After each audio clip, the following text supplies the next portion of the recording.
How can anyone love you if you don't love yourself? Ew. Well, we'll dive deeper into this question and the impact love and friendships have on a person, or rather, an anime person. Specifically, this cute little thing here. Could this be the cutest character ever introduced yet? Could it be the kawaiiest? You know what they say here in Fruits Basket. With great kawaiiness comes great suffering.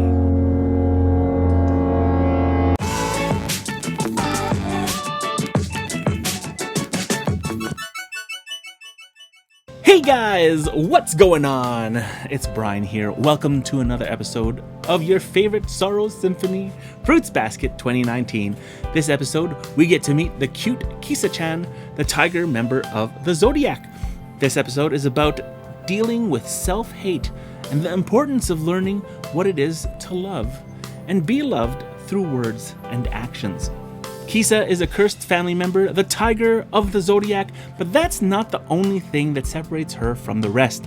She has abandoned her powers of human speech. That's right, she chose to live the life of a mime. She ran away from home and no longer speaks to anyone, be it her fellow classmates, clan members, or her own mother. The cause of this problem? Bullying. That her looks and her hair color are strange. She tried to tell them that she couldn't help the way she looks, but nobody cared. After a while, they started ignoring her altogether, laughing at her and snickering whenever she tried to speak. Yuki shares with us what it's like, how it feels to be ignored. You become timid and stop speaking, even knowing you'll annoy others by staying quiet. The world you see becomes darker, and as you suffocate from lack of light, your heart and words die off. He sees exactly what Kisa is going through. We learn that she's run away from home and transformed into a tiger due to exhaustion. Luckily, Hatsuharu was able to find her and care for her and bring her to the safety of Shigure's home. Enter Kisa's mother. We see her with a tired look of, I'm done. F this, F you! In an early episode, we learn from Omiji that parents of children possessed by the Zodiac spirits end up either overprotective of them or abandoning them altogether. Kisa's mom was not really overprotective from what we've seen, but cared for her to be out looking for her. We see that she is on the cusp of giving up on Kisa. It's here that Toru again shines and becomes the person that we all want to be. In a reverse harem in an anime. A person that can see what truly has been happening and understand the situation without judging. Observing Toru, she gives us some lessons of life. Having someone that shares their own experiences can provide one with a new understanding to help them grow. Hearing Toru's story about being bullied herself, we see a shift in Kisa's attitude almost immediately. Throughout the early parts of the episode, we see Kisa quick to bite the hands of those trying to reach out to her. Even in the moments before, Toru shares with Kisa her hand faced the fangs of the tiny yet mighty tiger of the Zodiac curse for the second time. Kisa has transformed. Not only is she not an animal anymore, she is no longer biting Toru's hand, but is instead embracing it. Kisa is now part of the household, following Toru around like a duckling with fangs, claws, and fur. Maybe not like a duckling, never mind. But it is freaking cute. Of course, being this adorable, Toru can't help herself but embrace Kisa as she tells her she loves her. Kisa is surprised at first, but then we see her as she relaxes even more. Only when someone loves you are you able to start loving yourself. When someone accepts you, you can start forgiving yourself. Yuki says these words after reading a letter addressed to Kisa. Inside, it talks about how making friends starts with yourself. That no one will like you if you don't even like yourself for who you are. What? How would someone know how to give love to anyone, let alone themselves? if they hadn't received any love their whole life. You should be taught what it is to be loved before you can begin to love yourself, before you can begin to give love to others. Yuki has been in a similar situation as Kisa. He stopped talking long ago as well, due to a certain manipulative person.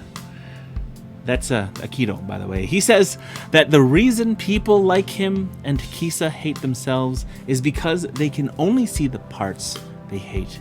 That trying to find their own good points is impossible. That they end up making things up, not being honest to themselves. That's why it's important for someone else to tell them their good parts, to tell them they love them, that only then can they begin the process of self-love and healing. Tears stream down Kisa's face as she thinks about how it made her feel to see and hear the words of love from Toru. She confirms what Yuki said, how someone that hates themselves can only start forgiving themselves after they're loved. She confirms that she has become happier and is ready to keep loving herself and keep growing. Yuki grows as well, as he assures her that he will also do his best to face his fears, his self-doubt, his self-hate, and the causes of it all.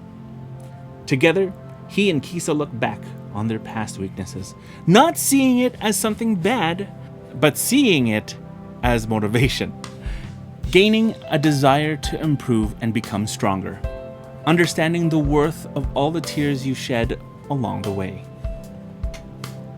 Kisa is very loved, and so is Yuki.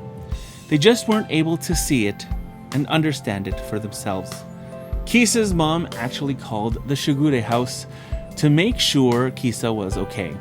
She even let Toru know what foods are her favorites. Even though we might think her mother is ready to give up on Kisa, she is actually still thinking about her. Hatsuharu, with his cool attitude, may also not seem to love Kisa, but time and time again this episode, we see him being the one looking out for her the most, looking for her in the rain, getting the letter written from Kisa's teacher, and giving Kisa a hug now that she's able to accept herself. Yuki, on the other hand, still learning about what it is to love himself, takes a step forward as well. We see him become more relaxed, leaning his head on Toru. These recent events really get him thinking to himself about his own weaknesses. Observing how Toru tries to help Kisa and having discussions of Kisa's situation inspires him to be a bit braver and face his own fears. That even though he's a human cursed with a zodiac animal spirit, he's a human first.